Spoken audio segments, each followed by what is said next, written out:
And here we are. So, hello everyone. This is our very last Teach Like a Pirate Google Hangout, and I'm kind of glad and kind of really sad all at the same time. This has been really a neat experience. We'll have lots of people that are joining me tonight for our last part of our discussion. And how about, if you all know me, Lisa Gaspy, 3rd grade, Rio del Norte. How about we start with you, Mike? Introduce yourself. Mike Fulmer, Director of Technology at Rio del Norte. No, at Rio School District. That's okay. I'll claim you. I'll claim you as Rio del Norte. He's there enough. Yeah. Margarita? Say hi. I'm the middle school teacher. This following year, I'm going to be teaching 6th, 7th, and 8th grade. I don't know what subjects yet at Rio Real. Wow, you don't know what subjects yet, and you're still with dual immersion, right? I'm still with dual immersion, yeah. So it'll be wonderful. Yes. Okay, Mr. Kelman? Yes, Larry Kelman. I teach 4th grade at Rio del Norte. I'm around the corner from Elise. This is my 20th year of teaching. I actually started 18 years ago with Margarita at Rio Real, and That's right. there for 9 years, at Del Norte for 9 years, and I also served a 2-year stint with LA Unified before they let me go for good behavior. Yeah, I did a little sentence over at LA Unified too. Yeah, kind of escaped. Yeah, and our wonderful guest who has so generously given some of his time today. And he has started school already. You just finished your started school, I guess. You haven't finished your whole first week yet, right? No, we're in week number 2. Awesome. And so introduce yourself, because you are wonderful. My name is Don Wettrick, and I am the innovation teacher and innovation coordinator for Noblesville High School. We're a suburb just outside of Indianapolis, Indiana. And I wrote a book called Pure Genius, Building a Culture of Collaboration and Taking 20% Time to the Next Level. Cool. Hey, Elise, I don't know if you noticed, but we just got our first guest from the state of Jefferson. So Naomi has joined us from Wairika. Wow. Yes. Grenada. Hey, Naomi. Wow. Good to see you. Say hi. Introduce yourself. Can you hear me? Yes. Yes. Say hi.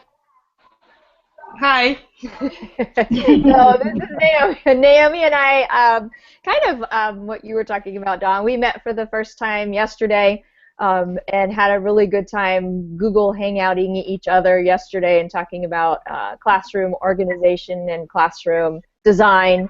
Both of us have ditched our student desks completely.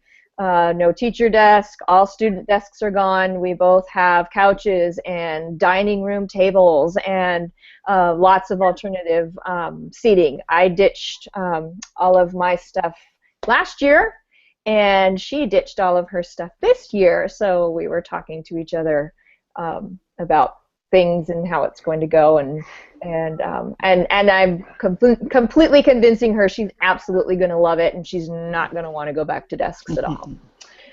So to kind of get our discussion going, the beginning of part 3 in the Teach Like a Pirate, I really like the very first quote that's in that first part of part 3. Do you want to be safe and good, or do you want to take a chance and be great? And I think that's what this little group has done. I think I gave you a little bit of background, Don, but just to give you a little bit more, I had this bright idea to have a summer book club, and ooh, wouldn't that be cool? And then we would have all of our meetings via Google Hangout. And so I put out an email to my district's teachers, and I figured I would get, 10, 12, maybe, it'll be kind of fun, kind of cool, we'll hang out for a while, we'll do some stuff. And then within a couple of days, I ended up with well over 30 teachers that wanted to do this. And when it was all said and done, we ended up with 37 teachers, I think, on our list. And our wonderful superintendent bought and paid for the books, and so everybody got a free book. And Point then of order. point of order. That came out of my budget. Okay, so I have to back up a little bit. So Dr. Volmart, wonderful Dr. Volmart, paid for all of our books. So we all ended up with a free Teach Like a Pirate book, and it's been really, really interesting. These Google Hangouts have been just amazing. I couldn't have asked for anything, but my little wimpy plan was we would get 3 or 4 people on and we would talk about the book. I mean, but it's just been insane. We've had Matt Miller came on with us. Keith Hughes, Hip Hughes, came on with us last week. I'm a big fan of his, so I was like completely starstruck with that one. And then you this week, Don. I'm just so absolutely amazed that not only would you take your time out to talk to this little old district in Oxnard, but that you're willing to share and talk to us about what you do, which is your innovation class. And so my goal for this meeting is to try to talk about things like, how should we start our school year? What are some things we need to think about? That's been kind of a common theme. And then if you would kind of talk a little bit, Dawn, about that. What do we need to think about so that we can have that culture, like your book says, that culture of innovation in our classrooms? Yeah, I think the easiest thing to do, and actually I just I reposted a blog I did a couple of years ago. Don't start off with a list of things you can't do on the first couple of days. I mean, I can't imagine, like, if you went to a theme park and you're ready to ride a roller coaster and they wouldn't let you ride the roller coaster for the next 2 hours because they had to go over everything that you couldn't do, and you had to like read the legal agreements and everything else. I think it's the easiest thing is right when we start off the school year, the first default thing we do is we pass out our syllabus and go over the things that they shouldn't do. That's just a killer. That's just, I want to be so excited. I want them to go home and then tell their parents, oh my gosh, I'm in this class and I had this. And because we start off with all the possibilities of all the things we're going to do and all the things we're going to accomplish, and then I tell them, you're going to be successful in this class. How are you going to handle the success? How are you going to showcase your student learning and things like that? And it's such a different change than just going, hi, welcome to my class. Here are the things that you should never do. Well, they know what they shouldn't do anyway, and I mean, even if you have to go over that stuff, could you wait a couple of days until start them off with some enthusiasm? Yeah, that's kind of been my challenge. Well, I shouldn't say challenge. That's something that I've wanted to talk about and kind of convince people to really think about that. There's 179 other days of school to talk about, like you just said, what they can't do. How about if we talk about what we can do? And I'm going to take a quick minute and let Miss Ramsey introduce herself. She just plopped in here. Hello, Miss Ramsey. Hi, thank you for having me. Absolutely. I just operator error trying to get in. Thank you for the additional link. Absolutely. I'm sorry it took me a few minutes to get there. That's okay. That's all right. And so, kind of back to you, Dawn, as far as you did a couple of periscopes actually that I saw of, and it was, I think, the very first day of school, and you already had your students doing some brainstorming and discussing. Would you mind telling us about that? Sure. I think. I had some returning seniors, so I guess I should start off with my innovation classes. It's crazy. Basically, if you like the model of Genius Hour or 20% time or whatever you want to call it, I have an entire class of that. Indiana, I wrote a description in the state, and it's called Innovation and Open Source Learning. And in this class, you dictate what the curriculum is, and you set your goals, and then actually you grade and negotiate based on your progress, and you tell me what standards you're going to hit and what you're going to master. So some of I had a few returning because you could take it more than 1 year, but the students that watched last year and really wanted to be a part of the class this year, they knew kind of going into it what they were passionate about. But that's what I started off with. Other than the fact that I told them, how are you going to handle success? I started off saying, okay, what do you love? What are you deeply passionate about? And it's funny because when other students started listening to what they had in mind, it sparked their interest of, oh my gosh, I think I could do this. And so yeah, I just decided to throw it up on Periscope. One, because they know that they're being watched in a good way. They know that they have an opportunity to really transform education. And two, they're also inspiring other teachers and other students. You know, there's some classes that, this is actually a prideful moment, but about 30 classes have an individual course this year because they watched this last year. And several of them said they watched this on Periscope, or shameless plug, I have a YouTube channel, NHS Innovations. But you know, it's all those things that we want to be hyper transparent, just because you know, teachers and students alike, we get upset when the media only covers the inappropriate or the bad stories. Well, you know, showcase what you do, and maybe, you know, we'll start changing some winning hearts and minds, kind of thing. Oh, awesome! Wonderful.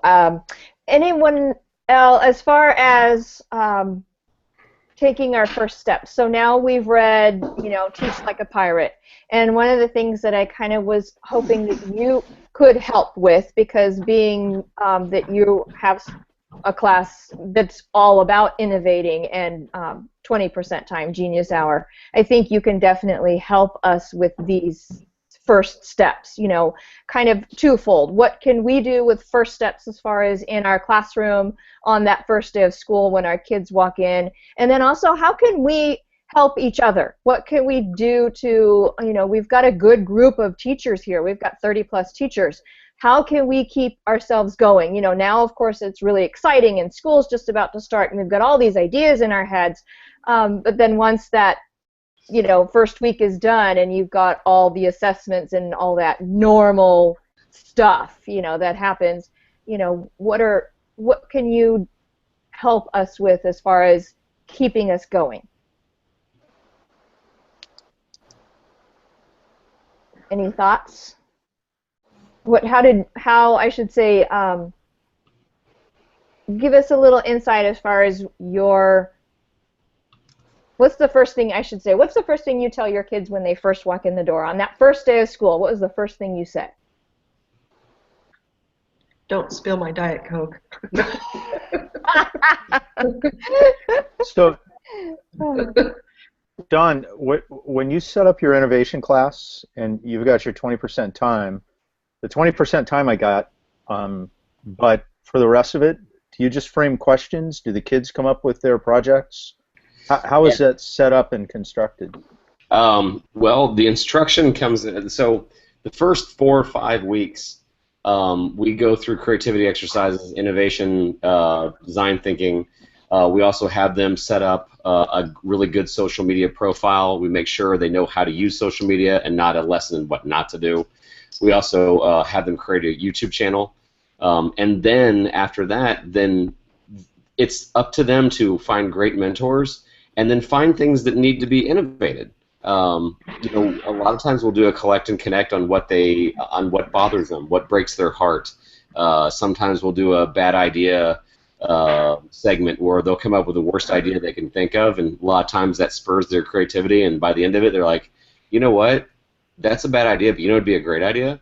And then from there on out, most projects are 2 weeks, but every project can stair-step on one another. I see a lot of people doing Genius Hour, and they say, you know, my Genius Hour project for the year it's a horrible idea. Yeah. We all went to college. We know what we did on a project that lasted more than 3 weeks. We did the project the night before. Yep. So when I have reflections every 2 weeks, and I have them adjust every 2 weeks, if you hated your project, at the end of 2 weeks, it's over. You can fail fast and fail often. If you didn't like your project, you can move to something else. But a lot of times, by the kids' second or third project, they really want to stick to something. They found something that they're passionate about. And if you ever want to Google search some, we had 4 patents filed this year. We had a law that was going to be changed because of light pollution. It's all kinds of crazy stuff that we're able to do. And they're led by their passions, and they're led by their mentors. I don't teach. I help project manage. And the other big shift is that they don't work for me. I work for them. You know, this is their one time in the day where they can get into deep learning in things that are out of my pay grade. I mean, there's some kids that I have that are writing games and apps that are out of my pay grade, and I don't teach them. I'm learning alongside them, and I'm also, you know, kind of poking them a little bit to, hey, you said you're going to be done with this, you know, mod, you know, in 3 days, and I encourage them to do so. But, other than that, it's I wouldn't say completely wide open, but it's even the students last year told me that the most important thing is find what you love and find what you want to know how to do at a deeper level, and that's been the key element. Oh, and also I work for a really great school corporation that allows me to do this kind of crazy type of class. The first couple years, it was a miserable failure. It worked for 20% of my students. That's why it's funny that we called it 20% time, because normally the bad kids and the grade A students, they struggle with it. But now the culture has completely changed, and my students are, well, yeah, it sounds like I'm a proud parent. I think that they're great, but they're great. They really are.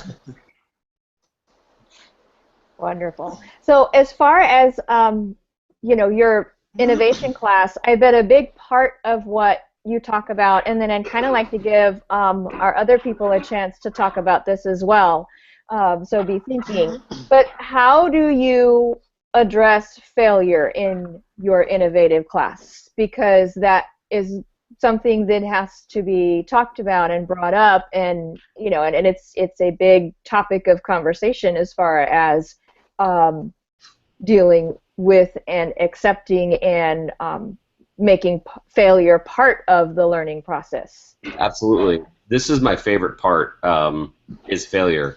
We have a method. Actually, the students came up with this. We were having this really great end-of-year discussion, and we started to recognize a pattern, and we actually gave it an acronym. And even though I like financial planning, it came out to be the Roth IRA. And the Roth IRA stands for the circle of innovation. You first of all start off with a realization. Every great idea, you get this aha moment in your head, and that realization has to go to the O, open discussion. Our Monday morning conversations, we open discuss and we share what works and what doesn't. The T stands for tussle.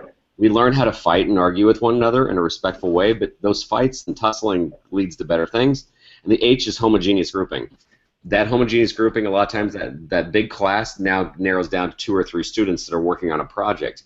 And then that's when the failure comes in, the IRA. The I stands for ideation and prototyping. The things that you said you were going to do, now do it. And that's tough. So when some kid says, I'm going to build an app, that's really hard.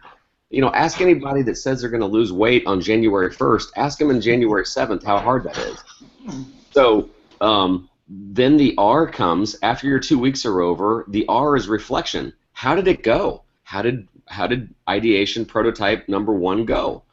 And then once you reflected, you adjust, which is the A.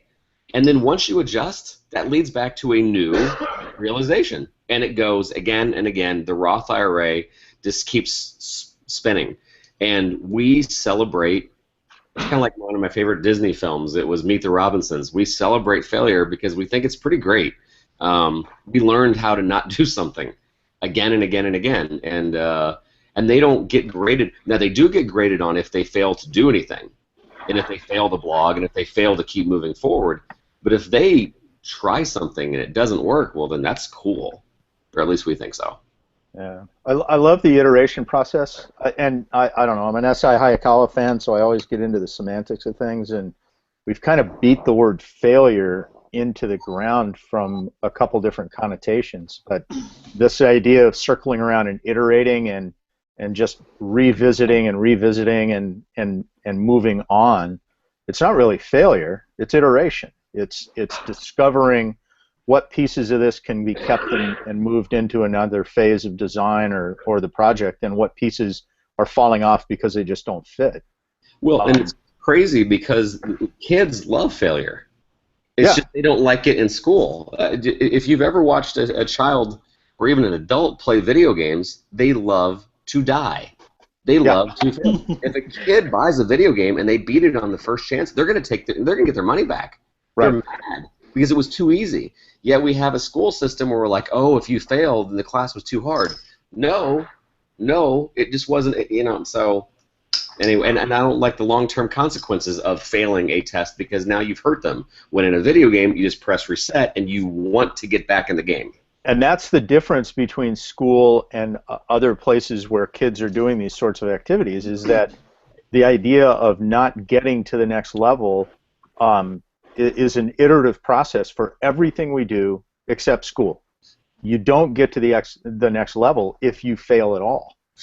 If there's anything that you don't measure up, you're not getting to the next level, and you're just done. It literally is like you die. There's no reset button. And there's no reset button. Exactly. So as far as any of our other people, failure, what are you thinking about as far as, you know, failure in the class? What do you guys think? Anybody jump in? Well, I have. Oh, go ahead.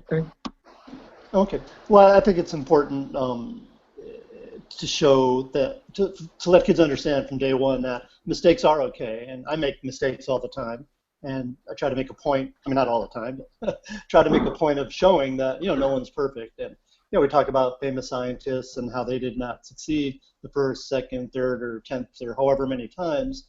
And you know, it takes time and effort to be successful, and it's okay to make mistakes. It's perfectly normal.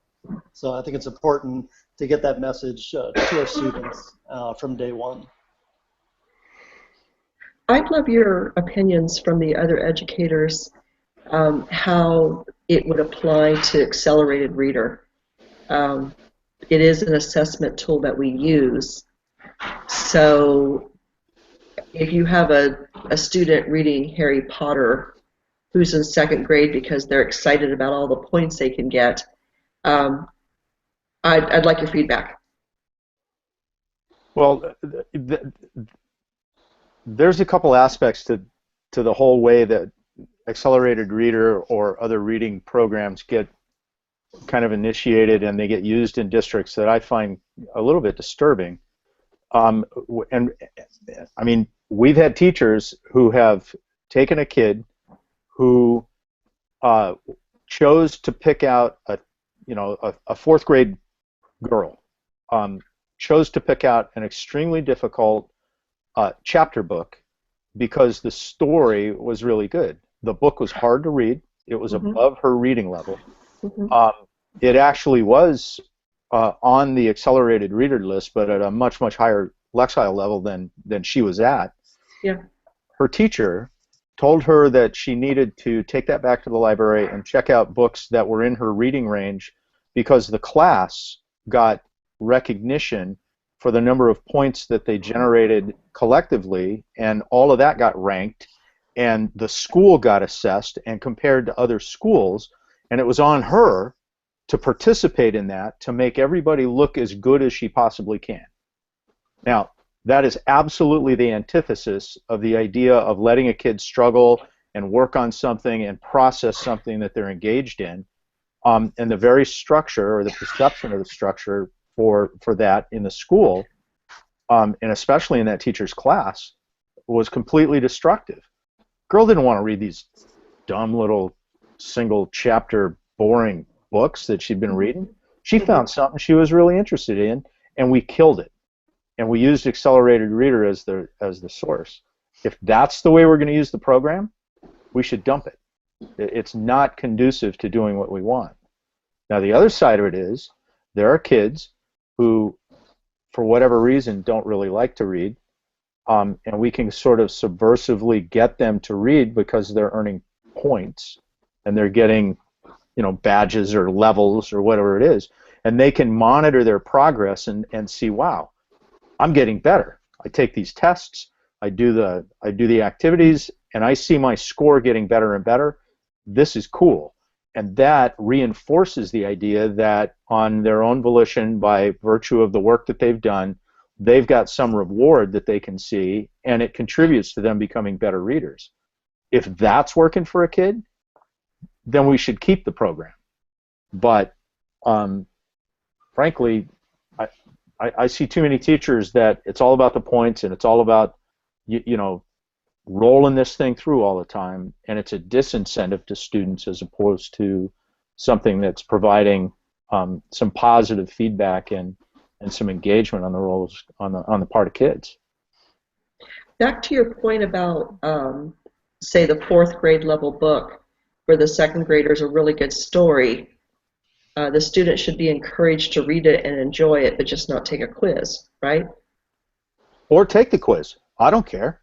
You know, if I'm reading that book and I take the quiz and I find out that, wow, I'm not a seventh grade reader yet, but man, I really like that story, and the teacher says, okay, here's where you scored trying to read a seventh grade book, but you can tell me about the story, you struggled with it, you got all the way through it, let's get another seventh grade book, take the test, and see if you're gotten any better. I don't have a problem with that. It's sort of like high school honors classes. Don, you can probably, I don't know about your school, but the schools that I was involved in, we had all of these filters to keep kids from taking honors level classes. And one of the filters was, if you get below a B in the class, you're out. And to me, that's the most destructive thing you could possibly do. There's all of these things that we wanted to provide as a gate to get into an honors class or an AP class. And my stance was, AP classes are rigorous, and you're going to have to work hard. But if you want to be in the class, you're in the class. If you get a C in the class, that's on you. You get a D in the class, that's on you. But if you want to stay in that class and engage in that level of rigor, we as educators should absolutely never provide a disincentive for a kid to be in that program, ever.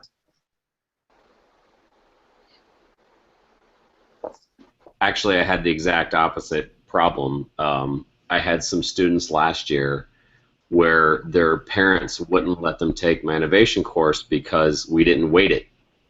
Yeah, because it wasn't on a 5-point grading scale. Right, and which is the that's the other side. I'm really scared, because while the student thought this is going to be an opportunity that's really going to benefit me, their parents just felt like it might hurt their it might drop their class rank by 1 or 2 kids. Yeah, and it was sad, because we had, last year was incredible, all the opportunities we got to do.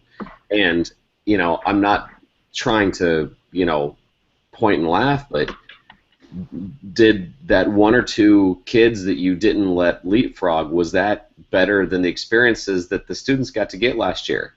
Was it better than the invites and the things that we got to do and travel?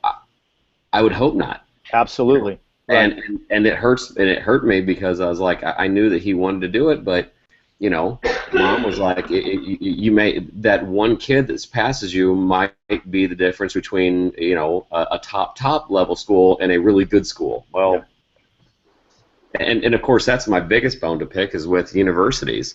There is a certain university on the north end of Indiana that's known for football, and they had this big event in Indianapolis, and they were talking about how their university was really innovative and their student innovators. And so anyway, this wasn't an educational event, and it was an entrepreneurial event. And so the guy asked if there was any questions, and no one did. And then this wiseacre raises his hand, and I said, hey, are you admitting really great innovators into your college, or are you really good at admitting kids that are good at playing school? And a bunch of people turned around and smiled at me, because they knew exactly what I was getting at. Yeah. There's kids that play, and actually I talked to Tina Seelig at Stanford, and no, it's Howard Reingold at Stanford, and he says, you know, there's a lot of kids that get into really high-level colleges, and they're good at memorizing things. Yep. And it's hard for them to do creative design, and I go back to those people that, you know, universities brag about how innovative their students are based on an SAT score.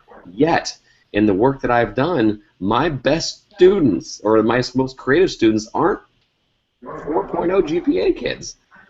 They're kids that, in some ways, are disenfranchised, and they like doing things on their own. And anyway, so yeah. No, you're absolutely right, and especially in high school. But you know, we kind of in our levels, because the kids that are really good at thinking outside the box, and they're creative and they're entrepreneurial, they're not necessarily the ones that are good at rote memorization or are good at playing the school game. That does not in any way preclude the opportunity for them to go to college. But they don't get into that school in northern. There's a couple schools in Indiana that kind of. One historically has been famous for basketball, and it's not much better there. And we've got them here in California in the UC system. And then there's Stanford and the private schools. It's not right that we should set up a system where we're going to stifle kids in terms of their creativity and their ability to do things. I think I'm with you. But we do it all the time. Yep. I know you were. Yep. I like what you both just brought up, and then something that I know I've talked to Dr. Volmart quite a bit is that I teach third grade, and you both just touched on this, and it's something that I really noticed last year, and I was talking to Naomi about it actually yesterday, and so I think there's several reasons, but something that I've noticed, and you just said something about that, is the kids that know how to play school are the ones that seem to have the hardest time with innovation and okay, here you need to show me, X, Y, and Z, but how you're going to show it to me is up to you. Those are the kids that I find that really had the hardest time, and I think we can all kind of talk about that, and maybe there's some insight that you can give, being that you have your innovation class, and that's what they do when they come to you. That's it. That's all they do the entire year. But it's interesting because the kids come and they're just so used to sitting down where you tell them to sit as a teacher. Okay, teacher, give me the paper that I need. Where's the pencil, teacher? Tell me what I need to know, teacher. Tell me what I need to do, teacher. Where's the page with all the math problems on it? Just give me a page with math problems on it. And they don't want to think. They don't want to come up with their own ideas. They almost fight you tooth and nail as far as that goes. Talk about that for a few minutes, because I know that was kind of my biggest hurdle, and I worked on that so hard with them last year. Yeah. It's easy. I wrote about this. I had a little bit of just a sentence or two about this in my book. I spent the summer with a guy who had done 27 years in prison, and he's a really good guy now. But one thing that struck me odd is that he was telling me how hard it was being out of prison. I'm like, what do you mean it's hard being out of prison? He's like, a bell got me up, a bell got me to recreation, a bell told me when to eat, and a bell told me when to go to bed. And I'm like, oh my gosh, that's school. Yeah, exactly. He didn't know how to train himself. He didn't know how to write bills. And in my first 2 years of, we didn't have a term Genius Hour then yet, but when I was doing this kind of thing in my English class, I had some kids that were just almost in tears and like, just tell me what to do. Because even though, a lot of times the metaphor is we like our own prison cell. You may say that it's boring to find your own, you may say it's boring to have everything assigned to you, but it's easy. And that's why I want to foster those risk takers, because it is easier. People are bored of just sitting there and writing an essay or taking a Scantron for every single thing, but it's easy. And I tell my kids, find what you're, it's tough. But I want to pass that in the worst way. The reality is that there are many more similarities between prison and school than we want to admit. For example, you talked about being regimented in terms of the bell system and moving in groups, and there's the behavioral issues. You have to meet the norms, and there are consequences and punishments if you get outside of that. But the reality is, especially in high school and middle school, you don't move on because you're necessarily successful or you've demonstrated proficiency. All you have to do is serve your time on decent behavior, and then you move to the next level. You pass the class with a minimal amount of effort. You don't have to demonstrate you learned anything. You just have to know how to bubble things on a Scantron test and get by. And as long as you don't totally blow it, It's almost impossible for somebody to fail a class. So you can get a D, which is really a teacher saying, you really failed, but I don't like you enough to bring it back, so I'm just going to shove you on. But all you have to do is serve your time. To graduate from high school, all you have to do is serve 4 years. If you have exemplary behavior, you can get paroled early, but it's about serving time. It's not about demonstrating proficiency or showing that you've learned something. It's just about serving your time.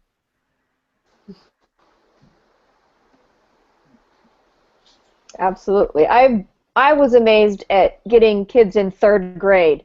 I was amazed at 3rd grade. They've had kinder, 1st, and 2nd, and then they come into me so ingrained in that. Yep. Just tell me what to do. You know, you want me to what? You know, I would give, you know, directions. I would, you know, throw, you know, paper towel tubes and toilet paper tubes at them and say, go, build a roller coaster. And they would just stare at you like, well, how? What do I use? Do I use tape? Do I use, you know, and they, it just amazed me that even at that small amount of time, you know, the whole, well, I need a drink of water. Can I go get a drink of water, teacher? I mean, it really just amazed me that it doesn't take very long before they realize the whole, just sit down, be quiet, and then if I don't talk, maybe I will get past this and the teacher won't even look at me and won't even make me do anything. Yeah, I mean, and you're right, we ingrain it early, but it's the art of blending in, right? Being gray. You don't want to be black, you don't want to be white, you just want to be gray, so you just kind of blend in and nobody sees what's going on, you don't get confronted with anything, you're just kind of hiding out in the shadows and you get by. So yeah, that's why, you know, that's why I'm so passionate about getting more people in elementary school to give this the attention that it deserves. While I wrote my experiences as a middle school and then a high school teacher in my book, I talked to probably more elementary people about the importance of what they're doing. And I get a lot of questions, you know, should we call it Genius Hour or 20% time? Like, what grade do you teach? And they're like, kindergarten. I said, well, then you should call it kindergarten. You know, because you guys are the pinnacle of creativity and I wouldn't say innovation, but definitely imagination and creativity. And you know, when the students know and expect that there's going to be an allotted time for them to have inquiry-based education, for them to get messy and do fun things, you know, Miss Frizzle and all this other stuff, that by the time they're in 6th grade, it's not going to seem foreign. When we haven't beaten the boredom and the testing out of them, you know, because my gosh, look at the spirit and enthusiasm of a kindergarten or 1st, even 2nd grader, and then look how they are at 6th grade. You know, I taught 6th grade for 10 years, and I loved that grade level because that was the bridge. You know, if you could still get them enthusiastic, but you know, when all of a sudden, when the test taking, especially you know towards the late 90s, when it kept being the be-all end-all, I understood why they didn't want to be there, and so I just keep wanting to work with elementary people, like, hey, keep that little bit of innovation time sacred. You know, let them work on these things. Because in my first 2 or 3 years of teaching this innovation class, it took me a couple of months for them to get over the culture shock of you can work on things that you really want to do, within limits, of course. But that took them a while to go, really, I can? As opposed to the kids that have been working with this and you know have done that all along. So that kind of brings a question to me, Don. And your kids come into your environment, and eventually they kind of figure it out, and they develop this sense of I don't know, advocacy, empowerment. I'm not sure what the word would be, but what happens to those kids when they go down the hall next period and they're in Mr. Jones's math class where they sit in rows, they do the procedures, you know, a section in the book a day. What happens to those kids? You beat me to the punch. Oh, sorry. No, it caused some hurt feelings a couple years ago. I had a particular smart aleck kid who was already pretty smart, and he raised his hand, and it was a math class, and he just said, look, will you just give me the test so I can pass it? I want to go down to Wettrick's room and work on things that are meaningful. That didn't go over well, and even yeah, somebody contracted or confronted you in the faculty lounge. no, and I felt bad about it, but and I'll tell you, you're alluding to the other point. Has it actually hurt grades? Yes. I mean, I'm a big fan of economics. It's an opportunity cost. Yes. You know, I still get kids that are straight A students. I have a good blend of good and bad students. So if that good student was spending 2 hours a night on homework, they're probably spending 30 minutes now because the other hour and a half they're working on their business plan, or they're working on their app, or they're working on their social entrepreneurial venture. Yep. And they're really fired up about their project. Matter of fact, one parent called me. She's like, "Look, I love what you're doing. I love what you've gotten my son into, but you've created a monster. He thinks that he's the world's next great entrepreneur, and he's dropped basically all of his other responsibilities in school." And I'm like, I'm sorry, we had to talk. So that is, I mean, I know that's what you're getting at. I mean, it is the hard part, is that they have a hard time. But I mean, isn't that true with us? You know, when you fall head over heels in love with somebody, all you want to, I mean, it's the way I am with my wife. You know, I met her a long time ago, and the only thing I wanted to be around was Alicia. And you know, when you discover a passion, whether it be water skiing or whatever, that's all you want to do for a while. And frankly, I'm okay with them being that passionate and in love with what they're doing. But I do have to gently say, hey, let's not ignore the rest of the school, please. But I do understand. Well, and I mean, the conversation with kids has to include something about, you know, there is a world that you might not like and a game that you might not want to play, but if you ignore it, there will be consequences. Yeah, well, and the other nice dangling carrot is that they know that they're being monitored. I've got a decent sized Twitter following, and we're transparent with everything. There's been a couple of YouTube videos I did saying, wow, this didn't work. I'll never try this again. And so they know that there's a responsibility, that they're well aware that I'm using them to try to change minds. Like, you know, because I'll talk to some people like, oh, you can't give kids freedom, and you know, no, they'll choose to do nothing, or they'll choose to sleep or whatever. And so they're well aware that, hey, I'm showing everybody your work so we can change minds about getting this type of class and environment in schools. And that is kind of a cool thing to have, because they're like, you know, just tonight there was a chat on tonight, and they more or less asked them to answer questions. It was on social media responsibility. It was on chapter 7 in my book, social media and students, and it's not a list of what not to do, but of things that you can do. And they're like, oh my gosh, did you see all the retweets I got? Yes, I did. It was pretty cool. And there's that good peer pressure that they should do well, because there's a responsibility with it. Yeah, yeah. And when you get that going, then you've really won, because in Yang Zhao's terms, they're not going to be the perfect sausage. There's going to be some leakage and some rough edges and things like that, but at least they're going to be a sausage, and they're going to get out of high school with, you know, what they need from a academic transcript standpoint, but still have the sort of individual creativity and sense of entrepreneurship that they need to be successful. Well, and a list of things they can put on a college application that makes jaws drop. You know, I feel at times like I paid my dues, but I feel like if I can make a sports metaphor, and I look up to him more than any other college coach, I feel like kind of like a John Wooden. You know, yeah. John Wooden did a heck of a job creating his culture first, then he kept winning. My first couple years were awful. And now, I don't want to say it's in auto mode, but the students know what the culture is going into it, and now it's not as hard. But that's exactly why I want to, well, it's why I was forced kind of to write the book. Not forced. I was coerced to write the book because I want to help change other cultures. I want to kind of, you know, the sheer joy that I found in my class, I want other people to experience it. Awesome. And so that kind of leads me in. Holy cow, I've been waiting for Mike to stop. I'm going to tease you. All right. I'll shut up. No, I'm teasing you. I'm teasing you. I'm just bad. No, but I love this. I love this. And I don't think anybody is complaining at all. Love all this discussion. But that kind of leads me into something, you know, and Dave Burgess talks about it, and I'm sure you had just mentioned it.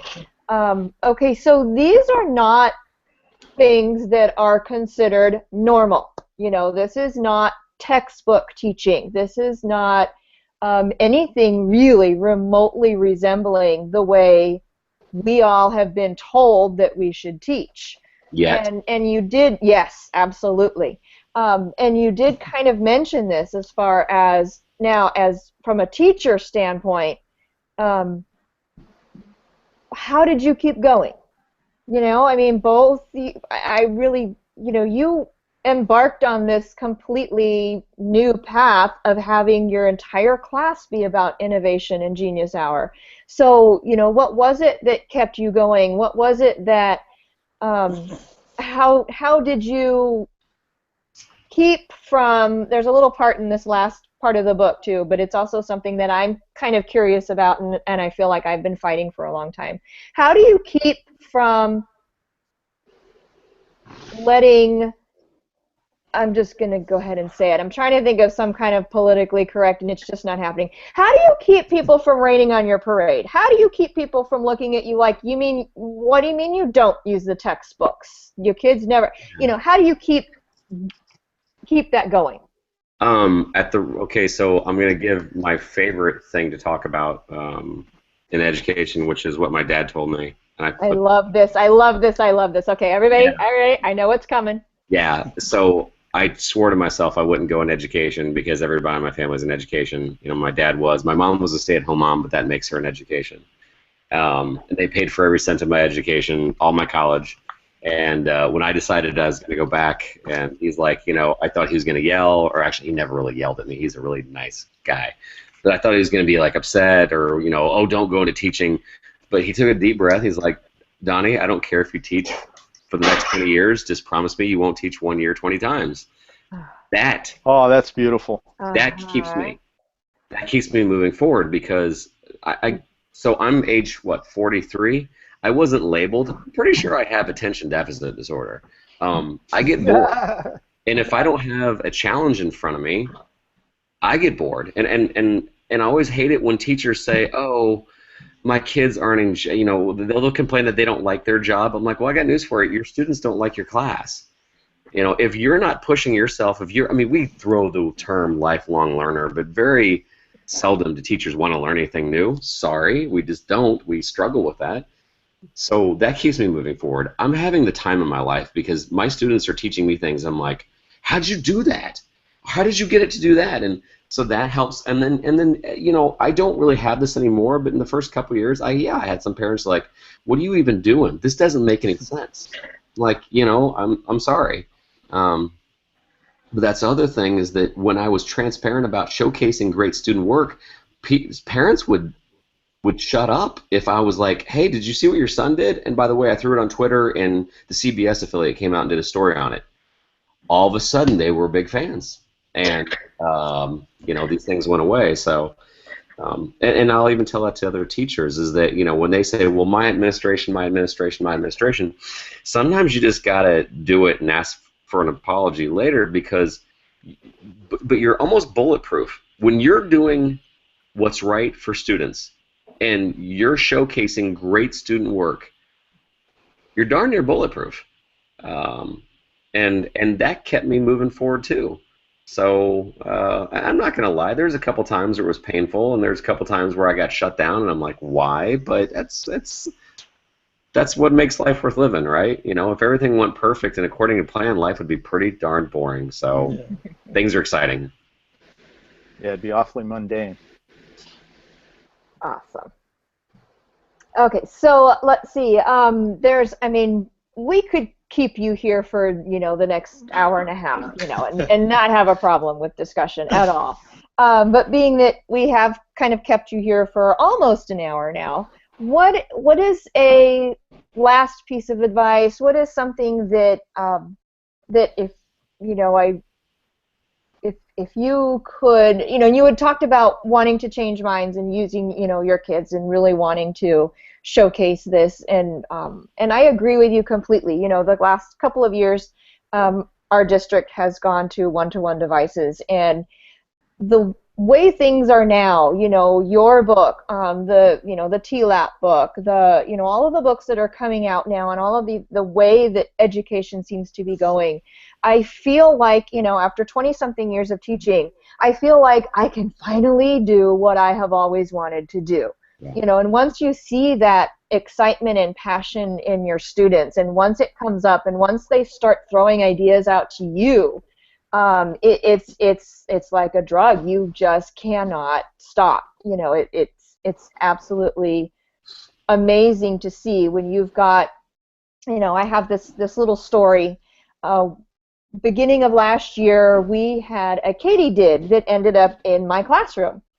And it was this giant green-looking bug, and of course the initial thing is all my little girls start screaming, "There's a bug, there's a bug!" And they all start flipping out, and they're all ready to run out of the classroom and escape from whatever this giant bug is, right?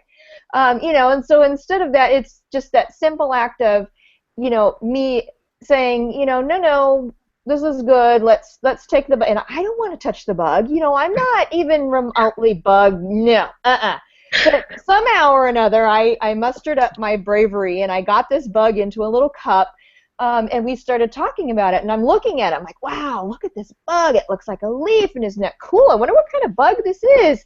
And it was amazing because that was really where the discussion started. And it was no sooner did I turn around that one of my kids has their computer open, and they have typed into Google, green leaf bug. And then all of a sudden, here's all this stuff about the katydid. And she's sitting there going, oh, it's this and it's that. And that was very early in the year last year. But when you see that, and you see these 8-year-olds that are taking something that they would just assume scream and squish, and now all of a sudden they're gathered around this one little girl's computer because she's spouting off all of these facts, it really, like you said, the proof is in the pudding. When you see the kind of excitement that can happen when you allow for questions and ideas, it's amazing. So what can you do to keep pushing us into that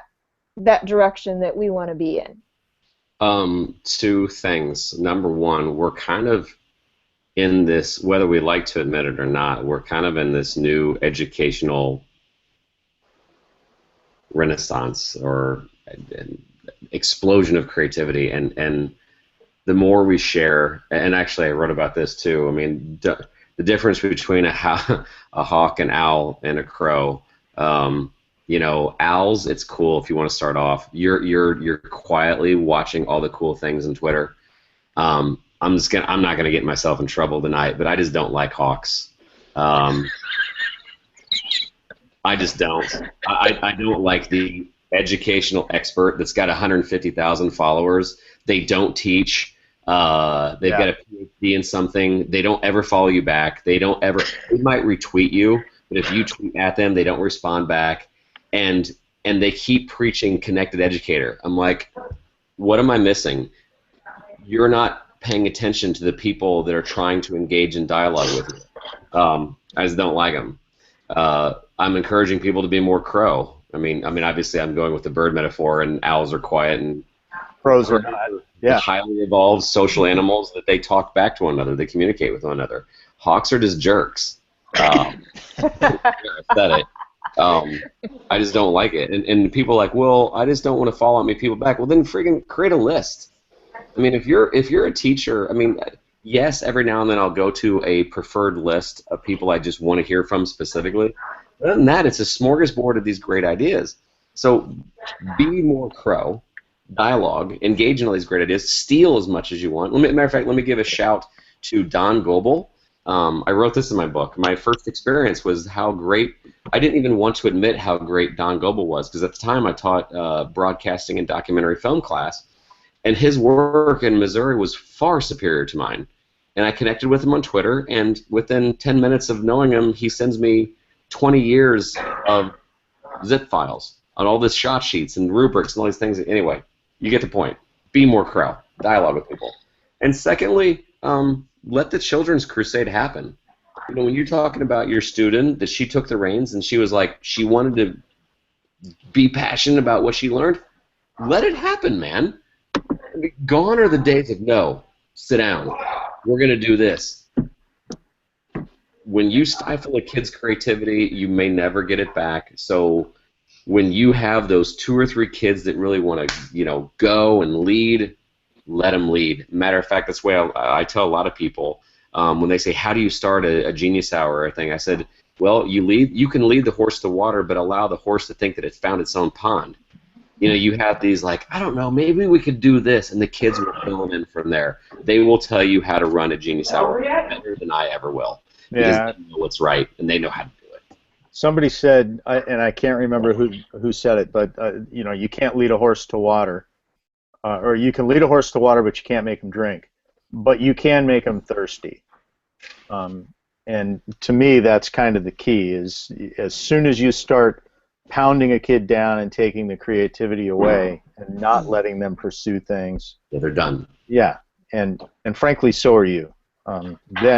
Then you're in the mode where you're very, very close to what you had said before about teaching 1 year 20 times.